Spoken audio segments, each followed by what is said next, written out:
Bonjour, bonsoir et bienvenue à toutes et à tous à cette 15e édition de Radio Mortimer. Radio Mortimer, qu'est-ce que c'est ? C'est une émission web faite par la bande de spectateurs et spectatrices passionnés de spectacles vivants que nous sommes. Nous nous réunissons une fois par mois pour échanger avec le cœur et dans la bonne humeur sur des spectacles que nous avons vus. En cette rentrée, le principe de l'émission connaît un léger changement, elle n'est plus en direct. Elle est désormais enregistrée le premier lundi de chaque mois et disponible 48 heures après, c'est-à-dire à partir du mercredi qui suit.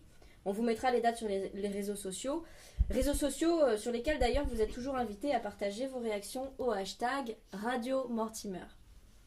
Au sommaire de cette 15e édition, nous allons parler de 4 spectacles. Construire un feu de Jack London, mis en scène par Marc Lenné au Studio Théâtre de la Comédie Française. Scala, conçu et mis en scène par Johan Bourgeois à la Scala Paris. Le Tartuffe de Molière, mis en scène par Peter Stein au Théâtre de la Porte Saint-Martin. Et enfin, Le Prénom de Mathieu Delaporte et Alexandre de la Patelière, mis en scène par Bernard Murat au Théâtre Édouard VII.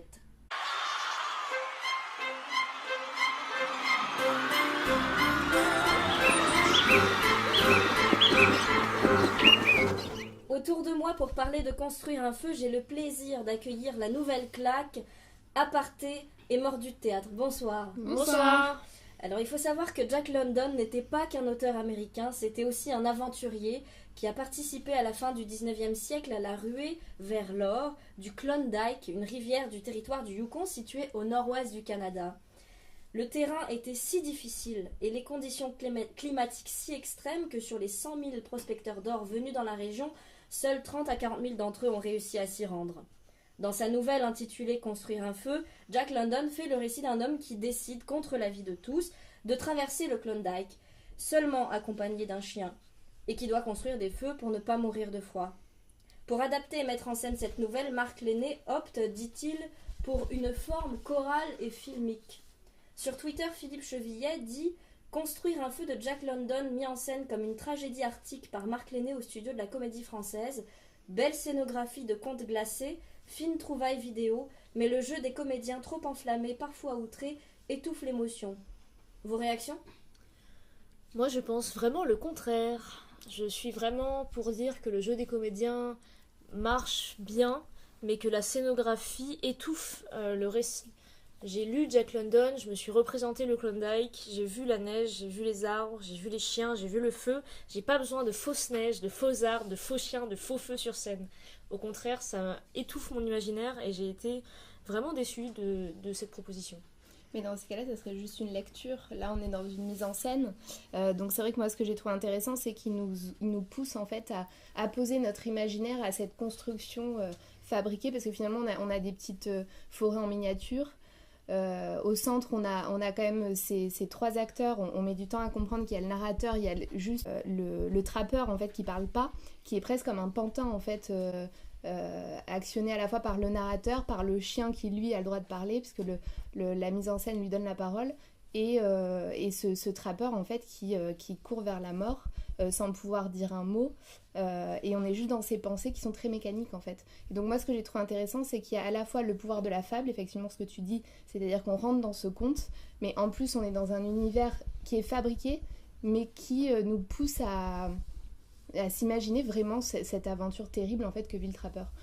Moi je suis un peu d'accord, j'ai bien aimé le fait qu'il y ait une proposition. Alors après, qu'on marche ou pas avec cette proposition, moi ça a marché parce que je m'attendais pas forcément à ça, et j'aimais bien la construction des voies narratives donc qui reprennent ce procédé qu'il y a dans le roman, et d'avoir ces différentes voix pour les différents aspects qu'il y a dans le roman, et d'avoir aussi ce dispositif vidéo qui faisait qu'on avait différents points de chute. On voyait soit ce qui se passait réellement sur la scène, on voyait ce qui se passait sur la vidéo, on pouvait s'imaginer l'un dans l'autre puisqu'il y avait les miniatures et grandeur nature. Donc moi j'aimais bien tous ces entrechevêtrements entre les différents espaces et les différentes voies narratives portées sur la scène. Moi justement, je me suis vraiment perdue dans ces différents espaces, c'est-à-dire qu'il y a un texte qui est fort, qui se suffit à lui-même, qui à mon avis, pour reprendre ce que tu disais à Aparté, il y a pas d'intérêt à mettre ce texte en scène. Ouais. Il avait été proposé en lecture il y a quelques années par Julie Sicard. Je pense qu'ils auraient dû s'arrêter là. D'accord. Parce que j'ai pas été... Je regardais la vidéo, je regardais la maquette, je voyais leurs petites brindilles, leurs effets spéciaux, et je perds ma concentration sur le texte. Et du coup, je perds D'accord. l'émotion, je perds toute cette histoire de fil de la vie qu'ils essayent de nous montrer. Là où je suis d'accord, il y a peut-être un truc que j'ai pas compris dans la mise en scène, c'est les mouvements qui sont faits par... Pierre-Louis Calixte. Tout à fait, Pierre-Louis Calixte, parce que je me disais, est-ce que ça va être le savoir des vieux qui est représenté par là, mais donc il y a des fois où j'avais je savais pas entre les mouvements et ce qu'il disait lui, qu'est-ce qu'on devait comprendre des deux en même temps. Donc là, c'est par exemple une chose dans la mise en scène qui fait que oui, il y avait un espace entre ce qu'il nous mettait en scène et le texte que j'ai pas compris, donc un espèce de creux, mais pour tout le reste, pour moi, ça marchait vachement bien et c'était pas attendu, donc... J'étais contente de cette proposition en fait. Moi j'ai trouvé ça vraiment intéressant en fait, comme dispositif scénique. J'avais vu beaucoup de dispositifs avec des vidéos, etc., qui marchaient pas forcément pour moi. Et là j'ai trouvé ça très intéressant parce qu'il nous pousse vraiment à rentrer dans cet univers-là en fait, de représenter l'immensité en fait, des grands espaces et en même temps avec cette force du conte. Moi je suis vraiment rentrée dedans et je me suis abandonnée totalement en fait.